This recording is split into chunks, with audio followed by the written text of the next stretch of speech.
I've got 7 tips for you on what you can do in the month of December to maybe give your bees a little more of an edge to make it through winter. Let's jump right into it. Tip number 1 has to do with the bottom board. You know, screen bottom board versus solid bottom board. Should it be closed off? Should it be open for ventilation? Here's what I like to do. This is the screen bottom board. As you can see through it.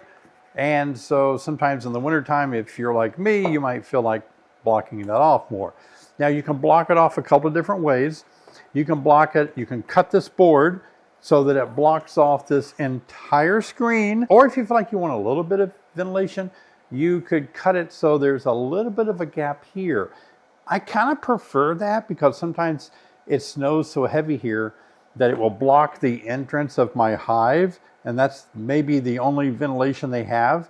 I need some ventilation somewhere in case it snows or gets iced over. I'm going to show you how I do it. I'm going to just provide about a 1/2 inch over here. Do you see that? And back here, it's about a 1/2 inch. So let's decide what we're going to cut first. This piece, let's check this out. Ooh, that little piece right there, it's going to do it. This little odd shaped piece, actually. It's a tad bigger than we want, so let's just make side ventilations. Let's take it all the way to the back there. And then what I'll do is I want to cut it where it's going to be about right on the front of this bottom board. So I'm going to mark that a little bit. When I was at the Central Indiana Beekeepers Association meeting in Indianapolis, had fun over there seeing some of my friends that I have seen before, and it was a good time. And look at that. It says Beak Squad members, always cowboy up. That's pretty cool, isn't it? Now, another little trick I use, I buy these sheets at, I don't know, Lowe's, Home Depot, Menards or something. This is called polypropylene, white corrugated plastic, basically. So anyway, I like to put these on there like that, and I'll poke a hole about right here in the center. And the reason I do that, I'll show you, because I want to be able to remove these to clean the dead bees out. So by putting this paracord through here, you can use any kind of string. I've actually made these out of cardboard, and I've done pretty good. So if you don't want to go to town and buy these fancy white things, you can use cardboard. I will say cardboard gets a little more damp and dirty, and it might kind of fall apart on you, but I've done it before and it stayed intact all winter. All right. I think I had trouble pulling the cardboard like this because the cardboard kind of got weak right there, and I couldn't get the string. I had to pull it out differently. So look at that. You can put that in there. You put, this is going to have your beehive. This is your bottom board. So you got a little bit of ventilation on the sides. But then if you want to, now this one, it's a Bee Smart, and they had these little dividers here. And what I have to do when I take this one off, on this one it has 2 pillars sticking up here for spacers in here that you can put in mouse guards or way to reduce your entrances. So when you try to slide it out, it's going to go boop. So I just simply take my hive tool and raise it up a little bit when it's in the hive and pull it on out. So keep that in mind. Tip number 2 has to do with the bottom board. Should you leave it open? Should you close it off quite a bit? Just what should you do with the opening of the bottom board? Let me show you what I do. Now with the bottom board reducer, this will not stay. A lot of times you have to lift this box up to wedge it under there. I don't like to do that. I like to be able to freely move this all winter long. So what I do, I just drill a little hole through here like this, about in the middle. Then you can take a little drywall screw like this and just snug it down, and that will keep possums or raccoons or something from wind or whatever from that coming off. But when you want to remove your board, you can unscrew it, move this, pull the dead bees out, shake them off. In fact, let's go out in the field. I don't have a string on one, but let's pull the board off. So this one I don't have a string on. That's why you need to put that string on there. So I'm going to kind of quietly pull it out without the bees knowing we're here. And see, this is what you can do throughout the winter time. You can clean this off. I like to look at it. This is called detritus. It's just garbage, trash below a hive. after a few weeks of winter time or cold weather. A couple of small hive beetles that got too cold too. They try to cluster with the bees. That's a pretty normal die-off rate. Not seeing a lot of you know, the varroa mite, so kind of good. But so that's what you could do by just knocking all that off, mainly getting the dead bees off and keeping that kind of clean all winter long.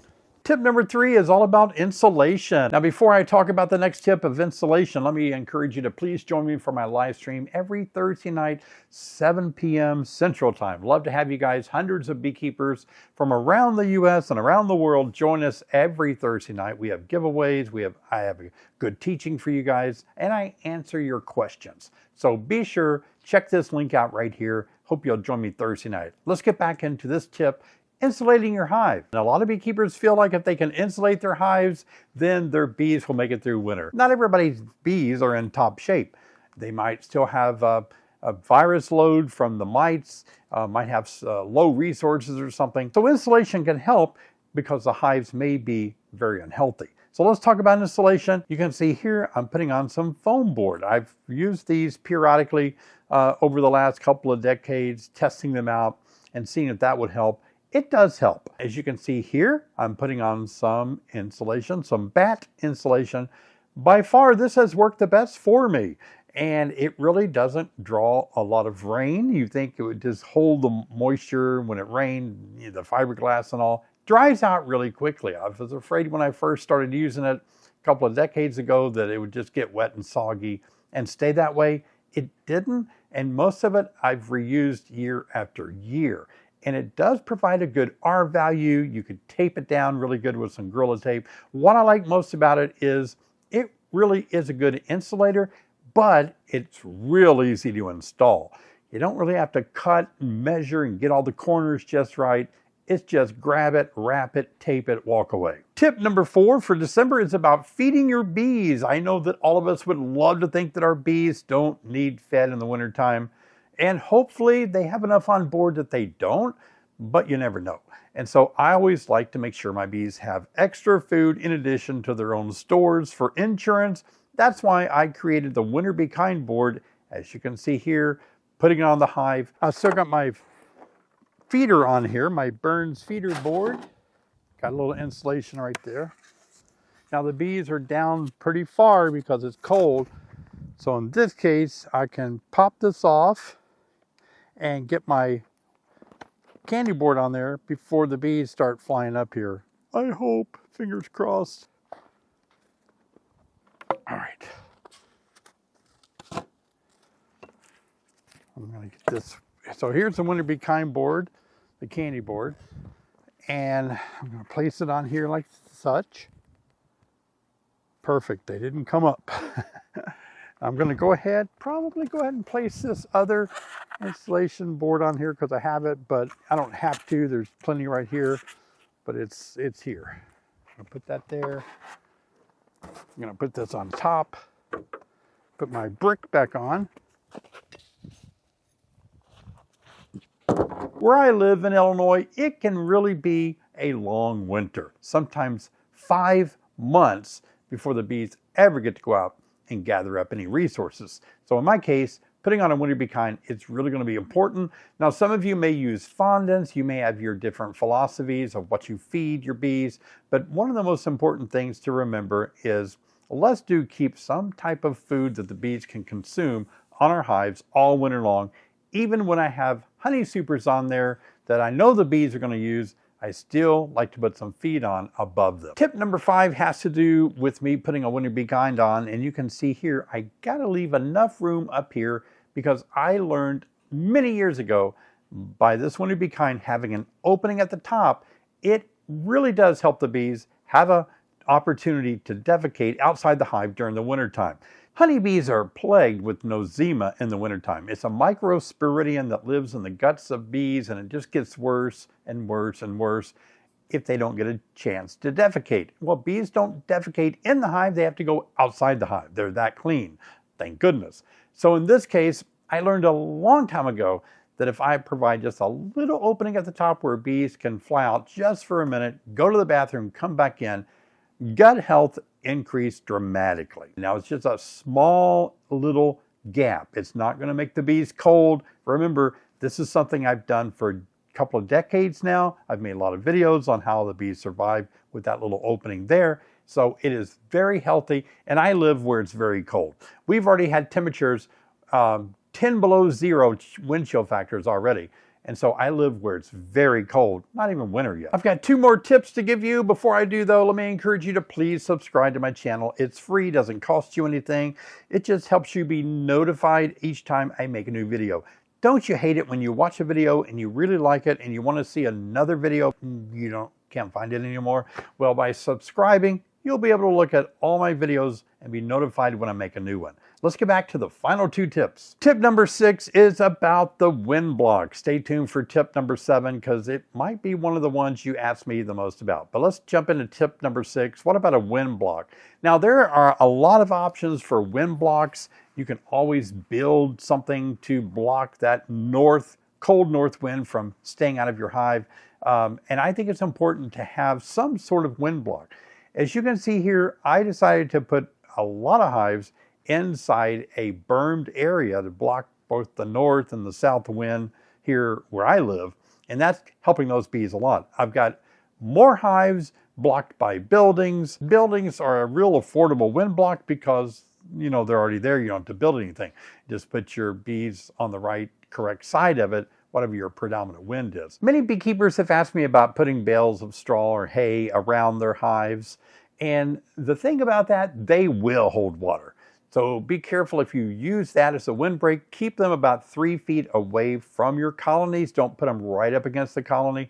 It will bring too much moisture into and around the hive. So keep them back a little bit. But something like that might be a good windbreak as well. December tip number 7 is about moving hives. A lot of beekeepers wait until it gets cold so they can move their hives. A reason for that is because, like where I live now, bees are no longer foraging. So when you move a hive in the wintertime, you don't lose any foragers.